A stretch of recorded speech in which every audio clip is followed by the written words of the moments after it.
आलू पराठा बनवताना बऱ्याचदा काय होतं, आपला आलू पराठा फुगत नाही. फुगला नाही की आपल्याला तो आवडतच नाही. नाही, मला नाही आवडत. फुगला नाही म्हणजे नाही, बरोबर झालंच नाही, असं आपल्या डोक्यात नेहमीच येतं. लाखो प्रयत्न करूनसुद्धा आपला पराठा फुगला नाही की आपल्याला कसा राग येतो, की आपण कितीही प्रयत्न करा, किती आटापिटा करा, तरीसुद्धा आपला पराठा मात्र फुगलाच नाही. तर आजच्या या व्हिडिओमध्ये आपण आलू पराठा फुगवूनच बघूया. आणि जे पराठ्यामध्ये भाजी भरायची आहे, जेणेकरून तो फुगेल. आणि ती भाजी कशी चविष्ट असली पाहिजे की नाही, म्हणजे झणझणीत अशी. पराठ्याचं जे आवरण असतं ते काहीच नसतं त्याच्यामध्ये, म्हणजे मिळमिळीत असतं. त्याच्यामुळे भाजी आपली चांगली झालीच पाहिजे, म्हणून भाजीसुद्धा बघून घ्या. तर सगळ्यात आधी आपण एक मोठ्या आकाराचा बटाटा घेतलेला आहे आणि असा 4 भागामध्ये कट करून घेतलेला आहे. माझ्याकडे मोठ्या आकाराचा बटाटा होता, तर मी तो यूज केलेला आहे. तुमच्याकडे छोटे बटाटे असतील तर त्याप्रमाणे तुम्ही छोटे बटाटे घ्या आणि चांगले धुवून मस्त असे कुकरला लावूया. आलू पराठा तर फुगवायचाच आहे, पण चॅनलला सबस्क्राईब करून ठेवा. चॅनलला सबस्क्राईब करून नाही ठेवलं तर चॅनलसुद्धा तुमच्यापासून रुसून बसेल, फुगवा धरेल, फुगेल. तर म्हणून चॅनललासुद्धा सबस्क्राईब करून ठेवा, जेणेकरून चॅनलसुद्धा खुश होईल आणि तुमच्यापर्यंत छान छान असे व्हिडिओ अपलोड करत राहील. तर कुकरला लावण्यापूर्वी एक गोष्ट लक्षात ठेवा, कुकरला जेव्हा बटाटे आपण लावतो तर त्यामध्ये पाणी अगदी थोडंसंच ठेवायचं आहे, कारण बटाटा आहे तो पाणी सोक करतो आणि बटाटा खूप पाणी पिलं की बटाटा खूप ओला होतो. ओला झाला की बटाटा पाणी सोडतो आणि त्याच्यामुळे सुद्धा आपला जो पराठा आहे तो इथून तिथून फाटला जातो. म्हणून काही गोष्टी लक्षात ठेवा. इथे आपण डो तयार करून घेणार आहोत, म्हणजे पीठ मळून घेणार आहोत. तर पराठ्याचं जे वरचं आवरण असतं ना, ते असतं खुसखुशीत आणि मस्त असं, जसं की पटकन तुटलं जातं असं असतं. तर त्यासाठी आपल्याला एकदम खुसखुशीत आणि मस्त असं पीठ मळून घ्यायचं आहे. त्याकरता सगळ्यात आधी आपण पीठ असं मीठ घालून मिक्स करून घ्यायचं. थोडं थोडं पाणी घालून लगेच आपल्याला ते मळायला सुरुवात करायची आहे. तर सगळ्यात आधी आपण छान असा डो तयार करून घेऊया आणि डो आपल्याला टाईट बांधायचा आहे, म्हणजे आपण जसं सरसरीत असंच नरम एकदम मुलायम असं पीठ मळतो तसं मळायचं नाही, म्हणजे थोडा टाईट डो बांधून ठेवायचा आहे. सगळ्यात आधी आपण थोडं थोडं करून पाणी टाकूया आणि त्याच्यानंतर आपला असा डो तयार झाला की त्याला थोडा वेळ आपण रेस्टवर ठेवून देऊया. तर इथे एक गोष्ट नोटीस करा की हे पीठ जास्त मळलेलं नाही आहे, थोडं खडबडीतच मळून घेतलेलं आहे, म्हणजे त्यामध्ये पाणी घालून हे थोडंसं ओलं करून फक्त घेतलेलं आहे, जेणेकरून ते सगळं पाणी खेचून घेईल आणि छान असं मुरेल आणि छान असा आपला डो आहे तो तयार होईल. बटाटे छान शिजलेले आहेत, कुकरमधनं बाहेर काढायचे, थंड करून घ्यायचे.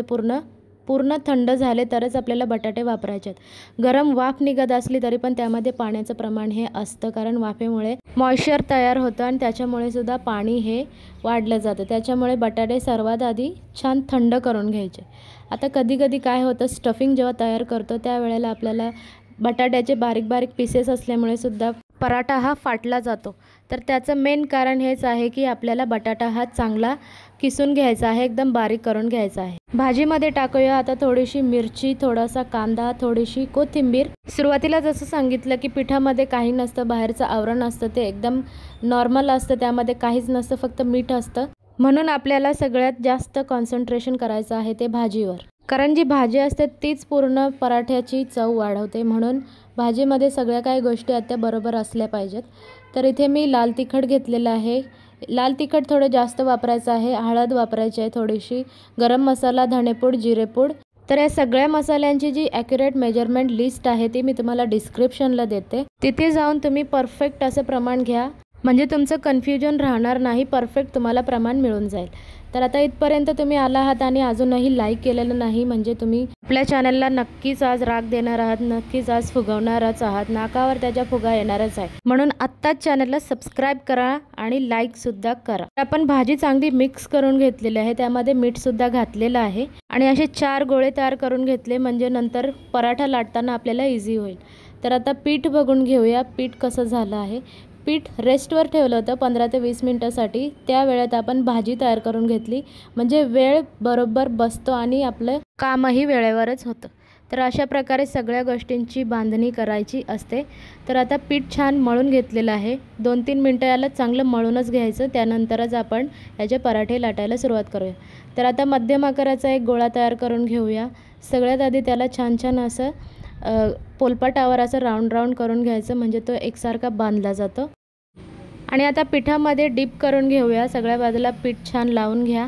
त्याच्यानंतर आपण याची एक पारी तयार करून घेणार आहोत. पारी तयार करताना एक लक्षात ठेवा, आपली जी पारी आहे ती परफेक्ट झाली पाहिजे, जेणेकरून स्टफिंग आहे ते बाहेर पडणार नाही. तर इथे साईडला आपल्याला थोडंसं असा खड्डा करून घ्यायचा आहे साईडला आणि सेंटरला मात्र थोडंसं असं उभट भाग ठेवायचा आहे, जेणेकरून काय होणार, जेव्हा आपण पराठा लाटू त्यावेळेला ते स्टफिंग बाहेर पडणार नाही. आणि हा पराठा जेव्हा आपण भरतो त्यावेळेला सेंटरचं जे मिश्रण आहे ते आतमध्ये अंगठ्याच्या साहाय्याने दाबायचं आणि साईडच्या कडा बाजूच्या बोटांनी वर उचलायचं, म्हणजे परफेक्ट आपला गोळा आहे तो बांधला जातो. आणि शेवटला जे वरचं जे तोंड असतं ते असं बंद करून टाकायचं आणि थोडं असं त्याला प्रेस करायचं आणि गोल गोल राऊंड असं आपल्याला फिरवायचं आहे, म्हणजे एकसारखी भाजी ही शेवटपर्यंत पोचते. आता गोळा आहे तो पिठामध्ये डीप करायचा. डीप केल्यानंतर लगेच लाटायला सुरुवात करायची नाही, हलक्या हाताने त्याला प्रेस करत जायचं. हलक्या हाताने जेवढा आपला गोळा मोठा होईल तेवढं त्याला आत्ताच मोठं करण्याचा प्रयत्न करायचा, म्हणजे कशी भाजी आहे ती पसरली जाते आणि व्यवस्थित सगळ्या बाजूला आपलं जे मिश्रण आहे ते पोचतं. तर कधी कधी काय होतं, एका साईडला पीठ आणि एका साईडला भाजी, तर ते खायला मजा येत नाही. म्हणून अशा प्रकारे आपल्याला सुरुवातीपासूनच काळजी घ्यायची आहे पराठा बनवताना. तर लाटण्याची पद्धतसुद्धा बघून घ्या. एका बाजूने वरच्या साईडला लाटणं फिरवायचं आणि दुसऱ्या बाजूने उतरताना खालच्या साईडला लाटणं फिरवायचं. तर अशा प्रकारे पराठा लाटून झालेला आहे. तवासुद्धा गरम झालेला आहे. पराठा छान असा शेकून घेऊया. तर खालची जी बाजू असते ती वरती ठेवायची आणि वरची जी लाटलेली बाजू आहे ती आपण खालच्या बाजूला तव्यावर टाकणार आहोत. 1 मिनटं ठेवायचं. तवा मात्र छान गरम झालेला असावा.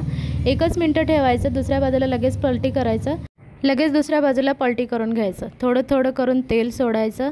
तेल सोडल्यामुळे काय होतं, आपला पराठा छान खरपूस भाजला जातो. तर काय होतं ना, पराठ्याच्या आतमध्ये जे स्टफिंग असतं त्याच्या बाजूला थोडी थोडी गॅप असते. त्या गॅपमध्ये आपली जी हवा आहे ती तयार होत असते आणि त्याच्यामुळे आपला पराठा फुगला जातो.